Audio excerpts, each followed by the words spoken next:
my name's Penny, and today I wanted to talk about the books that I'm planning to read in February. So I think I'm actually going to split this up into the different formats because that's pretty much how my reading works, is that I read audiobooks while I'm driving or running, or occasionally while I'm doing housework. I read ebooks on my phone on overdrive while I'm walking places, or if I happen to be away from home and I have time to read and I don't have anything but my phone on me.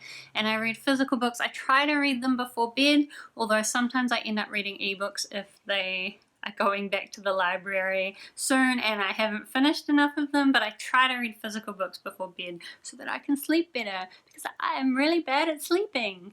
So then usually I have at least 3 books on the go, and whenever I finish one in a particular format, I pick up the next one in that format. So let's talk first about audiobooks, because they're the ones I'm most likely to get through. So the other day when I had finished up with the Bobaverse books, I needed to do some housework, but I had a headache, and I knew if I didn't have an audiobook going, I would just end up accidentally lying down because I didn't have a distraction. But at the same time, because I had a headache, I was listening to the samples of different audiobooks and they were all just making my headache worse.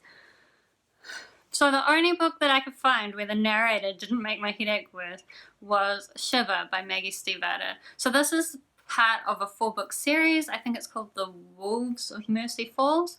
And to be honest, I've heard not great things about it. A lot of people say it's not that great.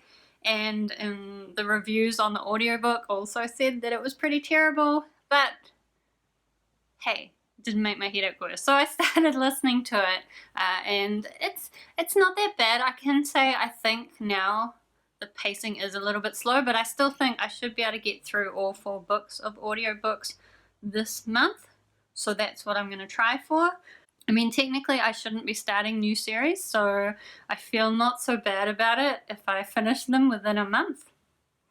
So that's my goal there. This basically follows this girl, Grace, who, when she was younger, got pulled off her tire swing by wolves, and then managed to, one of them kind of protected her, and she survived, but she's now kind of quite obsessed with the wolves. One of them tends to sit in the woods and watch her. You also follow this other guy, Sam's perspective, and surprise, he's a werewolf, and he's the wolf who watches her, and we kind of follow along when they meet and what happens. There does also seem to be this little bit of mystery going on, but I haven't found out what's happening there yet, so I hope it turns out to be something really interesting and not just a boring romance. So probably that's all that I will have time to read for audiobooks. If I do end up with more time, I might listen to the audiobook of Ready Player One before the movie comes out, although I did put a hold on it and there's already like 33 people in the queue, so who knows if that will come through in time. But I've already read Ready Player One and I quite enjoyed it. I just thought it might be good to listen to it again, because I have been enjoying audiobooks for rereads. So if my hold comes through, then I might end up listening to that. But given I've got 4 books of the other series, that might not be this month. We'll see. Okay, so that's audiobooks. The next format I'd talk about would be ebooks on my phone. Last month, I was really hoping to read Beneath the Sugar Skies by Sean Maguire, which is the 3rd book in the Wayward Children's series. I did think it was actually going to be the last book in the series, but I now see there's going to be another book at least. But at least if I read Beneath the Sugar Sky, I'll have caught up on the series, and I'll just be waiting on Sean Maguire so I can take it off my series list, or at least put it on my waiting series list. But anyway, I was hoping to read it last month. I had a hold on it in the library and I was getting further and further up the queue, so I thought it was very likely. And then last weekend was a long weekend in Auckland. And then just at the beginning of the long weekend, I got to number 1 in the queue. And I thought, surely of the 5 people reading the current copies, one of them is going to sit down and finish that book in the long weekend. Especially because it's such a short book. I thought, I'm going to get to read it. I can read it in the long weekend and finish it in January. And I was super excited. And I kept waiting. And I kept waiting for the email to come through telling me it was available. And then I got an email from the library, and it was Tower of Dawn, not Beneath the Sugar Sky. So I will this month, and I already have started reading Tower of Dawn by Sarah J Maas, which is the 6th book in the Throne of Glass series. Once I finish that, I will have also caught up on the Throne of Glass series until the next book is released later this year. So Tower of Dawn follows Cale, I think is how you say his name. He, in some of the earlier books, ended up with broken back, paralyzed from the waist down, and he's been sent off to this foreign land to try and get Aelin some help in the war, but also to get himself healed, because they luckily have this healer's tower. To be honest, I'm probably about a quarter of the way through so far, and I'm finding it a little bit slow, but a lot of people do say they enjoyed it, so hopefully it will pick up. Who knows, but I'm definitely going to read it, which is because it's so long. I feel like I need to finish reading that before I get into Beneath the Sugar Sky, because Beneath the Sugar Sky did come through several days later, but now that means that if I finish Tower of Dawn just in time for the return date, I would then still have a few days for Beneath the Sugar Sky, so I should really read Tower of Dawn first, which, because I'm not enjoying Tower of Dawn that much, is a little bit annoying, but that's what I'm doing. So once I finish Tower of Dawn, I'll read Beneath the Sugar Sky. That'll definitely be this month. I do also have a hold on Wrinkle of Time by Madeleine L. something. Madeleine L'Engle. So I went to the movies the other day with my sister to see Mary and the Witch's Flower, which was amazing, and I highly recommend it. It's just beautiful, lovely story. I really liked it, but while we were there, they showed the trailer for A Wrinkle in Time, which I've never watched. I've never read, even though I really like time travel stories, but I don't tend to pick up classics, which is what I would consider this. But when I was watching the trailer, I didn't know it was A Wrinkle in Time, and I was watching the trailer and I was like, this has to be based on a book.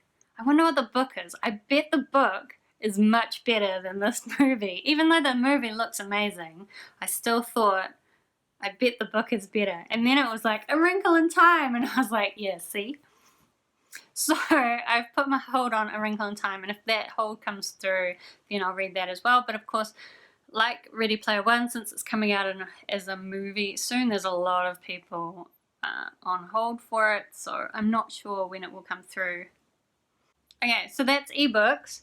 Physical books. Where did I put them? Yes, I've only got a couple of physical books, which is good because I've already got enough stuff on my list. The first one is Dragon's Eye by Anne McCaffrey, which is part of the Pern series. I don't know what number. Some number. And I don't actually even know what this particular story is about. I mean, the Pern books in general are about this space colony that goes to this planet. When this particular planet passes close to the other planet, these thread fall from the sky and destroy anything that they land on.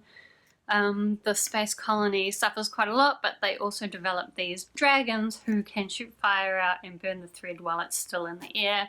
And this whole political system evolves around that, even once they've actually forgotten that they were a space colony. And there's quite a lot of books telling about different stories. And this is another one. So this is one of the series that I'm trying to finish, but there are shitloads of books that I still need to read in this series. So if I could read one, that would be good progress. So then the next book that I would like to get to if I have time would be Capricious, the gender diverse pronouns issue. So this is a book that I think it was Indiegogo. I don't know, some crowdfunding scheme that I put into to support this issue being created, I think a while ago, so it's exciting to finally actually have it. I really like it when people put the time and thinking into how we could do gender diversity better, which I think stories like this help to do. Because basically, let's be honest, the whole gender concept that humanity has come up with is fucked and doesn't work. So I hope that we can explore better ways of doing it, and that this book is just a tiny piece of that. So it also was put together by a New Zealander and has New Zealand and Australian authors in it, so that's another reason why I want to support this. If I can find it, I'll put a link down below where you might be able to get an e-copy of this if this is something you are interested in. So let's do the numbers. If I read all of those books, that would be 4 audiobooks, and let's just say 4 audiobooks, 2 ebooks, so Tower of Dawn and Beneath the Sugar Sky. We'll leave anything else as bonuses. And then 2 physical books, Dragon's Eye and Capricious.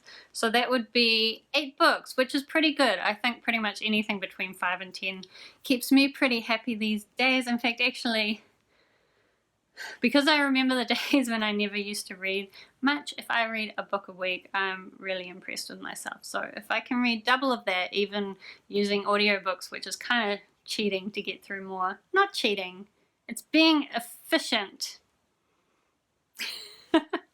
So yeah, I think if I could read all of those, I'd be really happy. And if I managed to read a couple of others on top of that, then that would be amazing. If you read any of those books, let me know what you thought of them down below, or check out whenever I get to my February wrap-up, and then we can talk about it when I've finished reading it. Also, if there's anything you're reading in February that you want to share about, feel free to do that too. I hope you have a wonderful day, and I'll see you next time.